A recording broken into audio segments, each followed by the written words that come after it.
It's an absolute honor for the Geostrata to host Ambassador Vijay Gokhale, the former Foreign Secretary of India. Sir has also served as India's ambassador to China. In today's edition of the Geo interview, the discussion will be broadly based upon Sir's recent book, The Long Game, How the Chinese Negotiate with India. Welcome, sir. Thank you. Sir, before we get into the whereabouts or the inherent themes that you have so clearly highlighted in your book, I would like to ask you that instead of covering the entire corpus of the Indo-Chinese relationship, how did you come about this idea of covering this very specific aspect, that how the Chinese negotiate with India, and what's the story behind you writing this book? Well, first of all, let me thank Geostrata for interviewing me. It's always a good occasion when you can get your views across to a much wider audience, particularly people who are now in universities or just leaving universities. So I'm glad that you agreed to do this interview for me. There are a number of excellent writings on India-China relations per se. A number of both scholars and those who have earlier served in government have written about it. But there are relatively few writings about the mechanics of how India and China have negotiated.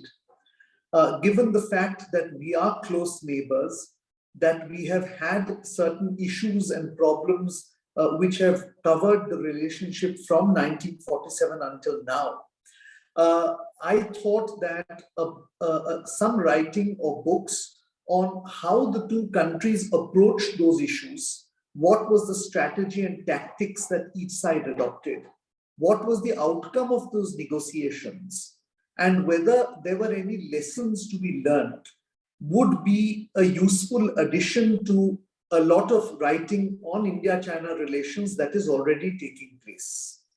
I also felt I was uniquely placed to do so because, having had the privilege of serving with the government for 40 years, I had participated in a number of negotiations or had heard about them from my colleagues. So I guess it was a combination of my own experience as well as my sense that it would benefit others to put down certain views of how the Chinese negotiated that led to my writing this book. Okay, thank you, sir. Sir, given your personal experience on ground, how do you see the current Indo-China relationship panning out, especially in the aftermath of the Galwan Valley clashes? And more recently, China, as the last chapter of your book mentions, the negotiations over listing of Masood Azhar. Now, China has again blocked the listing of Makki. So how do you see that panning out? To answer that question, I have to go a little into history. While both countries became, while India became independent in 1947 and the People's Republic of China was established in 1949, we both followed very different political, social, and diplomatic systems. And therefore, there was never the sort of convergence with China that we had with other countries which after liberation or independence had adopted democracy as the form of government. There were misunderstandings right from the beginning about each other, about each other's intentions, about each other's motives for relations, and therefore what initially appeared to be a very friendly relationship rapidly deteriorated into the border war of 1962. Now, the visit of Prime Minister Rajiv Gandhi in 1988 was an attempt by India to make a fresh beginning. And a modus vivendi was arrived at with the Chinese leader, Mr. Deng Xiaoping. And that modus vivendi consisted essentially of three main points. The Indian side agreed that we would no longer make the territorial dispute a central factor in the larger relationship. In other words, we would allow the relationship to grow in every direction, while at the same time also trying to solve the border question. The second agreement by both sides was that we would initiate talks on the boundary question in order to reach a fair, reasonable, and mutually acceptable settlement. In other words, neither side would force the other into any settlement which was disadvantageous. And the third important element was that we both agreed that pending that settlement, we would ensure peace and tranquility on the border. In other words, neither side would use force or threaten to use force. This modus vivendi worked very well for 25 years. But essentially what we began to see from 2013 was that the Chinese side appeared to be going back on this modus vivendi insofar as it concerned the non-use of force in the border areas. So what we saw from 2013 were a series of incidents that escalated both in scale and in scope along various points on the India-China line of actual control, culminating in the very tragic event of June 2020 when a number of our military personnel were killed in an attempt to stop Chinese encroachment across the LAC. So if you ask me to characterize the relationship today, I would say that we have moved from a phase of peaceful coexistence, which is what Rajiv Gandhi and Deng Xiaoping had put into place, into a phase of armed coexistence. In other words, there is now likely to be a situation where both sides place a significantly greater number of military forces in closer engagement positions than previously, and this situation is not likely to be reversed in the near future. Okay, sir. Sir, in the chapter in your book in which you highlight the negotiations between India and China over Tibet, you highlighted how the highest political leadership of the Communist Party of China, they had this deep mistrust of Indian intentions, despite India conceding to several geostrategic or geopolitical advantages that it could have enjoyed.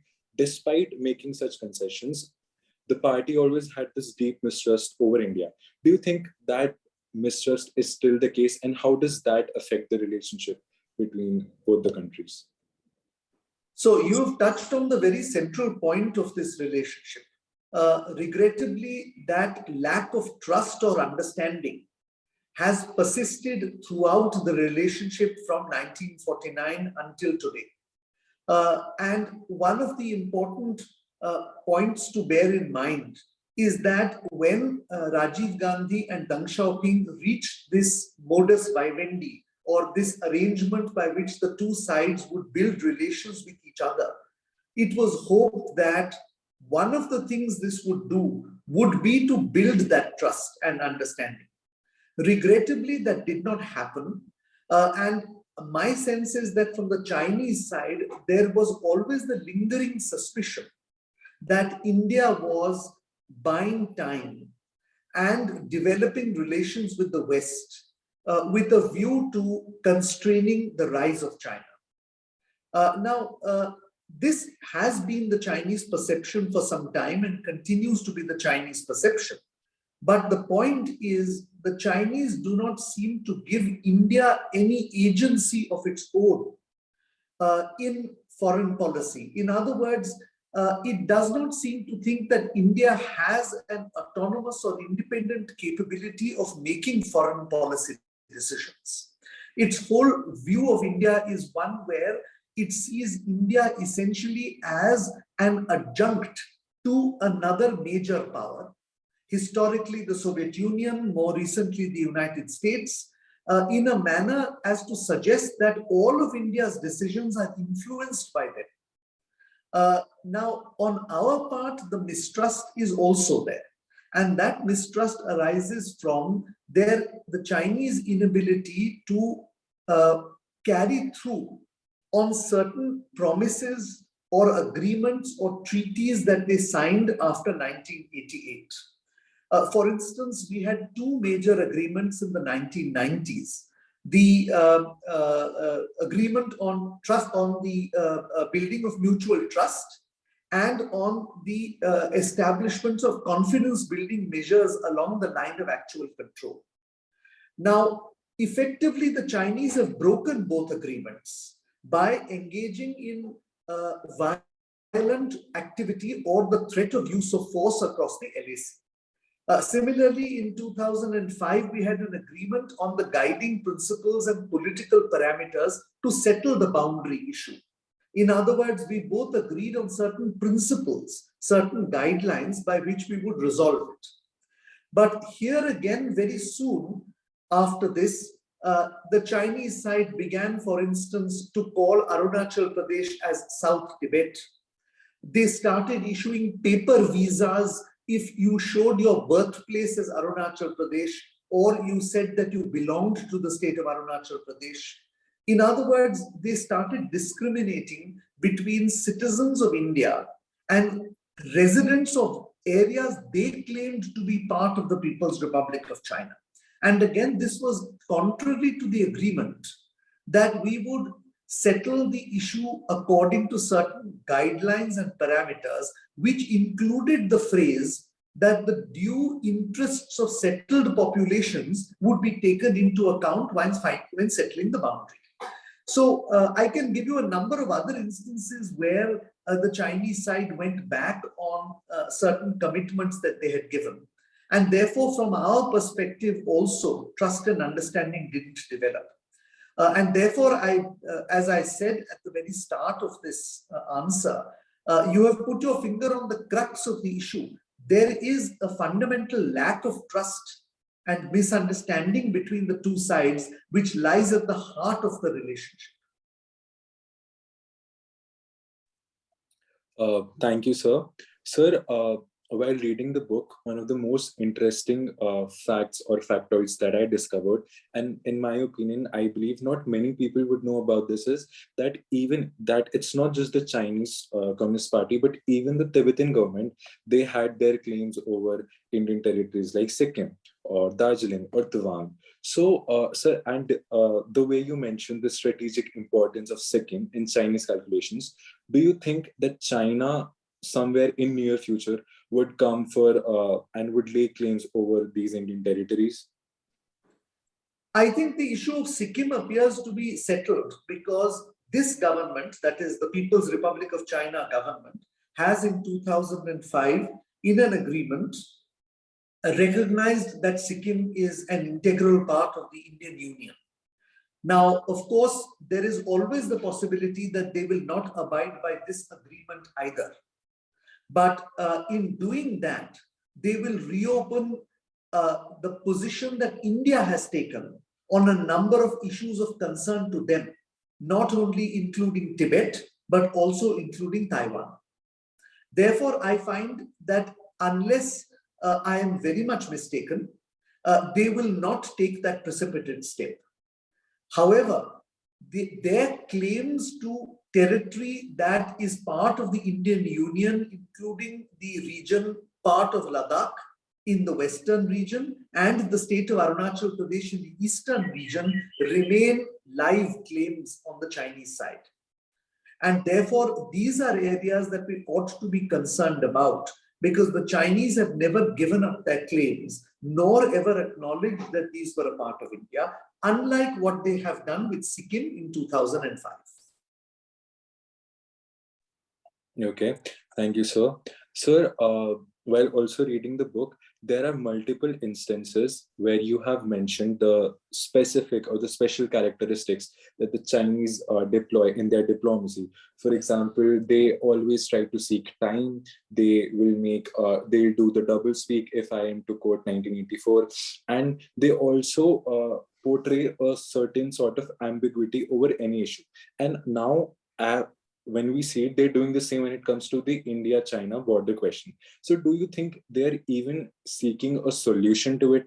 Because having read your book, I do not believe that they would want to do it until unless they can extract some bigger prize out of India.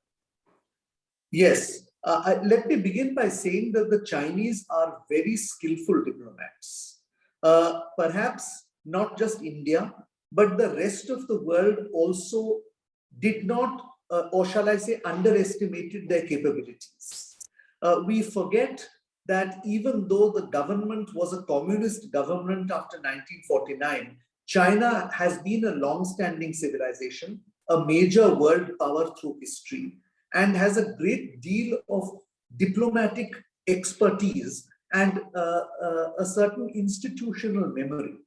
To that extent, the institutional memory was lost in India because after roughly 1800, we were fully colonized and we did not have the right to conduct diplomatic relations with other countries. In the case of China, it was only partially colonized, and therefore its government was still allowed to have diplomatic relations with other countries, and therefore they have a long-standing tradition of diplomacy and are highly skilled diplomats. I think that for a long time, the rest of the world, India included, underestimated this capability.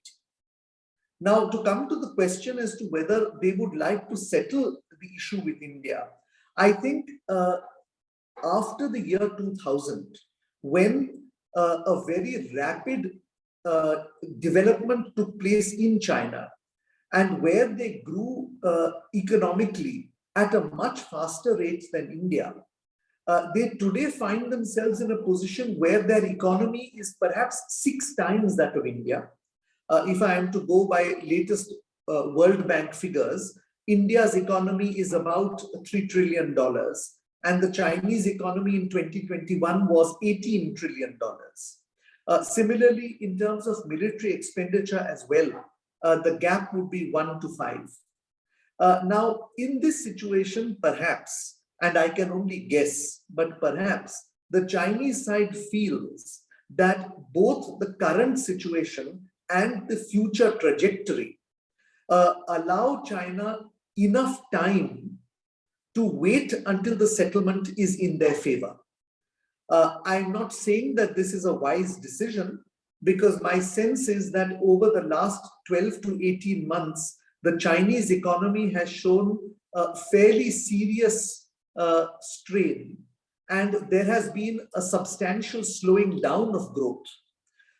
New problems have arisen, which include a falling population and therefore a falling labor market, much more expenditure on social security and welfare schemes, and ultimately a falling population makes it more difficult both in terms of productivity and in terms of generating enough capital to support social security and old age schemes. So my own sense is the Chinese economy will now gradually slow down, and India has the opportunity over the next 20 or 30 years, if not to catch up, then certainly to come substantially closer to them. The point I'm making is that perhaps the Chinese are overestimating their future capacity vis-a-vis us. But that notwithstanding, today my sense is that the Chinese feel that the advantage is clearly on their side. And therefore, they are in no hurry whatsoever to conclude a border agreement or to settle any other issues they have with us, unless they see a distinct and clear advantage to themselves. Sir, for my further question, I would like to draw the attention away from the Communist Party of China to the civil society. Sir, in the book, you've mentioned how formidable the Chinese think tank community is. They have their certain shortfalls, but so do you think that Indian think tank community is it developing, or is it that strong? And how can India think tank community help the Indian government, or let's just say India in general, to counter China or the other problems that we face? Yeah. You know, one of the hallmarks of many of the great powers, the United States, the former Soviet Union, China, Japan, Germany, France, the United Kingdom, one of the hallmarks was or remains is the synergy between the government and the government departments on the one hand dealing with national security and foreign policy, and what we call the Foreign Policy and Strategic Community. This community consists of think tanks, of university professors, of certain experts in the media who have covered foreign and national security policy, and who effectively are called civil society because they do not necessarily work in or for the government. In the case of India, for whatever reason, and that is the subject of an entirely separate talk, that synergy did not develop. Government and the strategic community remained apart. The government went on with the day-to-day business of foreign and strategic policy, but did not over time have the luxury of time to discuss and debate and research the broader issues. The strategic community had the luxury of time to do that, but it had no ability to input into policy making unless, of course, it was on an individual basis. If you as a strategic think tanker knew somebody important in the government, then you could do some input as an individual, but never as an institution. And I think this is one of the big lacunae in India's strategic and foreign policy institution building. I am happy to see that in recent years and months, this situation is being somewhat rectified. First, I think there is now a much greater linkage and synergy between the government and the strategic and foreign policy community through such institutions as the National Security Advisory Board, as well as various other small groups that have been formed for government to take inputs from the strategic community. Secondly, I am also glad to see that a number of think tanks are coming up in the non-government sector and are being supported through private funding or through non-government funding in order to make it sustainable. Institutions like the Observer Research Foundation, or ORF, the Takshashila Institution, which is in Bengaluru, the Chennai Center for Chinese Studies, and so on. So I think these are a very positive development as well. Thirdly, I think that a lot more work is now being done in universities like Ashoka, Jindal, Shiv Nadar, and so on China studies, including teaching the Chinese language to the younger generation, because you cannot really do serious research on any country unless you know their language and culture. So I think that a beginning has been made, but it is nowhere near adequate. And I think the key to this lies in showing, in demonstrating that the strategic and foreign policy community can make a good living by doing research on foreign policy subjects in general and China in particular. When the young generation sees employment opportunity and possibly even the capacity to influence government policy and maybe even to work in the government, that is the time when our think tank community will really rev up into a higher gear. And I think that is sorely needed today. So one of the things I am hoping in writing books, in speaking, and so on, is to try and build that interest in the younger generation, because we cannot anymore pretend that we exist in isolation. We are 1.3 billion people, that is a fact, but we still have to contend with 6.5 billion other people. And history tells us that if we want to become a major country with a major economy, it cannot be done by depending only on 1.3 billion. We need to connect with the rest of the world. And in connecting with the rest of the world, the strategic and foreign policy community or the think tanks are as important as government or business or media or students from India who go abroad. All these basically form the ecosystem for what hopefully will lead India to become a major economy very soon. Sir, we certainly hope that the right trajectory that if India is following, we continue to do so. Sir, China has had a history in the domains of multilateral diplomacy, that when it try, and as you've mentioned on multiple occasions in your book, when China tries to foster its own national interest, it will pretend to be working in the name of, and as you quote, I say, principles. And it will try to do the back channeling work and putting other players in front. So, in that context, do you see that now there is a fundamental change in China's policy, wherein under Xi Jinping, their aggression has been growing across their borders? So, do you think China is now, or China doesn't care about the notion of principle that it used to seek so dearly? Well, let me put it this way. Even before the Chinese Communist Party seized power in 1949, one of their major tactics was what is called united front work.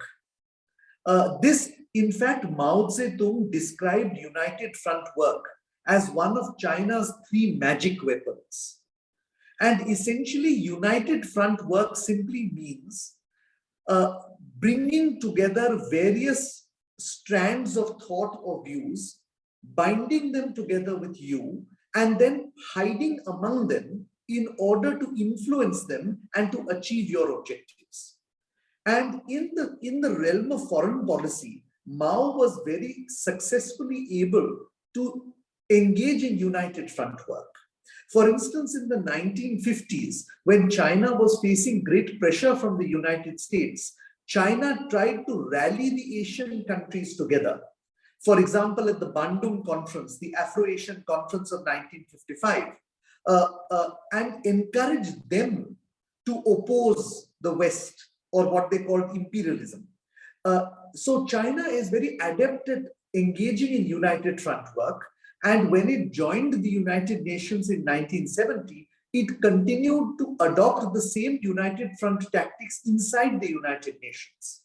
Unlike India, which sought a leadership role in the non-aligned movement, for instance, China never took a leadership role on multilateral affairs. It preferred to hide within the crowd and shoot off somebody else's shoulder.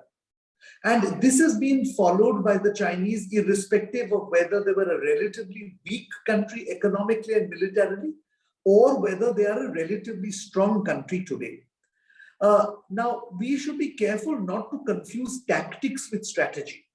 The aggressive behavior that you see today, what is called wolf warrior diplomacy, is tactic. The strategy is still united front. For instance, Belt and Road Initiative, the Asian Infrastructure Investment Bank, which is basically 75% Chinese money and 75% Chinese owned. In other words, the Chinese can pretty much decide what the bank's policy and what the bank's lending policy will be. But it has cloaked itself by bringing other members on board and says, we are not China, we are a multilateral organization. Similarly, the two recent initiatives announced this year, the Global Development Initiative and the Global Security Initiative, these also are united front tactics. Essentially, China's goal is to stop the rise of the United States and to prevent the United States from disrupting its own rise. But rather than talk in those terms, it suggests that the United States is following a Cold War policy of the 20th century, whereas China is adopting a forward-looking approach of the 21st century, which is global in nature and which therefore tends to be beneficial to the rest of the world. Of course, within the Global Development Initiative, the Belt and Road Initiative is hidden. And the Belt and Road Initiative, we now know, is simply a Chinese plan using its own money and its own technology and its own equipment to connect the economies of most of the developing countries to the Chinese economy. Similarly, the Global Security Initiative is basically an effort to disrupt the West system of American alliances globally and to develop new political equations which makes China a global center. So I think we should be careful in distinguishing this strategy from the tactic. Sometimes their tactics are soft, and other times their tactics are hard, but China never wants to take leadership up front and center. It prefers to hide behind others, put pressure on them, and pretend as if it is part of the group. And this is something that we need to be aware of when we as Indians deal with the Chinese, not just on political issues, but in the World Trade Organization, in the other functional bodies of the world, in multilateral negotiations, whether it is over 5G or AI or any other emerging technology as well. So following your description, this is going to be a short question. Do you think China has had a bigger part in the Russia-Ukraine war, given your description? Sorry, I didn't get that question clearly. Sir, I was trying to ask you that given that what you said, that China always tries to stand in a group, do you think China has had a bigger part in instigating Russia for invading Ukraine? Because now it seems that more than Russia, it is China who's gaining out of the war. Nobody actually will be able to ever establish the extent to which China knew about the invasion. My personal view is that it is unlikely that any world leader shares such information even with the closest allies when it comes to issues of war and peace. Therefore, while the Chinese might have had some inkling that Russia might use force to secure a limited objective, I think it was caught by surprise by the scale and scope of the Russian attack on the Ukraine, including on its capital and on areas lying west of the Dnieper River. Now, on the 4th of February, that is about 20 days before the invasion, China and Russia had signed a joint statement, which has been more far-reaching in its scope than any other joint statement previously concluded between the two sides. Because the joint statement initially said there were no limits and there was no ceiling to the cooperation that the two could take place. This has subsequently led to a misunderstanding between them and the Americans, the Europeans, and even with us, to suggest that China may in some way have colluded with Russia on the Ukraine invasion. However, my sense is that the Chinese were perhaps taken by surprise in the same way that we were and the rest of the world was.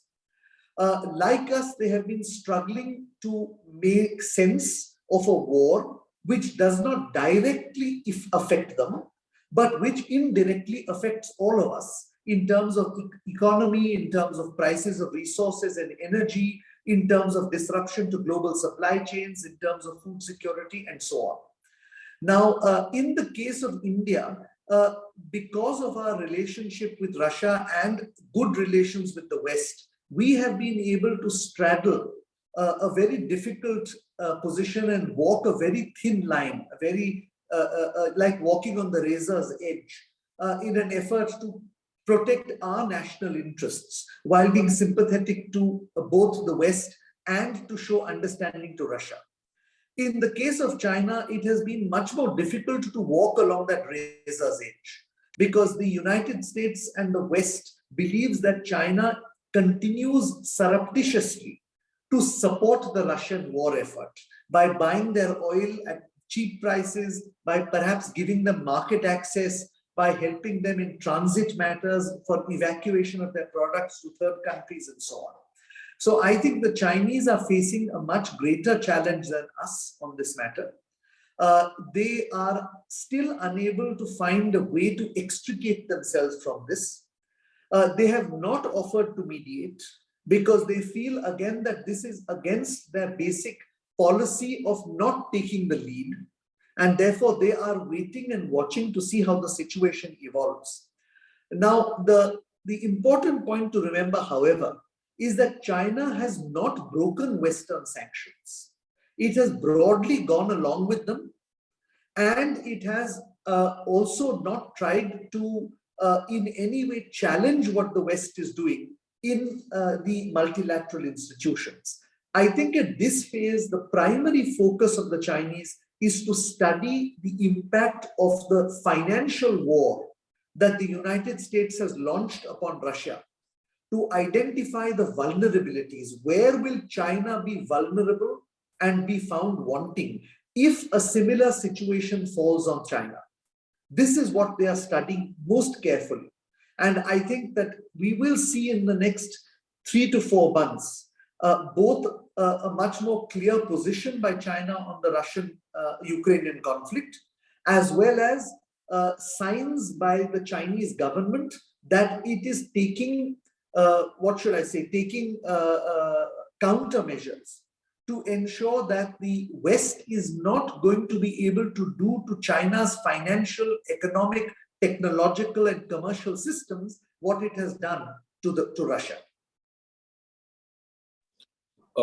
Sir, and what is going to be my last question for this interview, it doesn't concern the book per se, but sir, given your vast stint at the Indian Foreign Service, sir, I want to ask you about what has been your experience in your service, and what lessons would you have for us at Geostrata and our audience who are very much interested in international affairs and foreign policy? I have found the working in government in general and working in the Indian Foreign Service in particular to be a very satisfying experience. We must remember, and I never forgot this in my career, this is not a career that we are following. It is a public service. And therefore, as a public servant, you are both conscious of your duty towards the country and on duty 24/7 into 365. And you have to act and behave and think accordingly. Now, why the Indian Foreign Service remains relevant, why diplomacy remains relevant, is because ultimately relations between nation states come down to relations between people. Despite all the technology that has evolved, starting with the telephone and the telegraph and then the telephone and then the computer and now the World Wide Web, and despite the new technologies which are coming, including artificial intelligence, machine learning, quantum computing, and so on, ultimately, human beings will be taking decisions. And human contact is important in order to put your case, in order to make an assessment about the other side, and in order to take decisions. Now, if India is to become a major economy, that is to grow from the current $3 trillion to $30 trillion, it can only happen by greater external engagement. If India was the world's largest or second largest economy from roughly 1000 or from the first century of the Common Era to about 1800, it was because of our trade links with the rest of the world. The prosperous part of India was not the Indo-Gangetic Plain. It was Gujarat, the Malabar coast, the Coromandel coast, Bengal. This is where the wealth of India was really generated. And it was generated because of the maritime domain and the maritime trade. And that meant making connections with people and countries and governments outside your own. Therefore, I think the relevance of the Foreign Service will only grow over the next 30 years as India tries once again to reach out to become a maritime power, which is already, it is in the process of doing, to increase our exports, which it is in the process of doing. In all this, you need people who will lead this effort. And this is officers of the Indian Foreign Service. So I think that this is something which we young people should think of as a career. And even if people do not want to join the Foreign Service, the strategic and foreign policy community will become very important over the next few years. And that too is a career worth considering, because quite aside from universities and think tanks, a number of consultancy companies these days want young professionals who have some understanding of international affairs, because the more you get connected to the world, the more risks there are. And you need somebody to analyze those risks. So I think there's a very bright future for people who study international relations. And if you can combine it with degrees like law or engineering or science, I think you have an unbeatable combination in terms of future employment opportunities. Thank you so much, Ambassador Sir. It's been an absolute honor to host you. And we hope that citizens of India, they keep learning more about Indo-China relationship, to which you have contributed a lot. And we keep learning about foreign policy and international relations. Thank you so much. Thank you, and I hope Geostrata continues to reach out to the younger generation. I think you're doing an important job. Thank you again.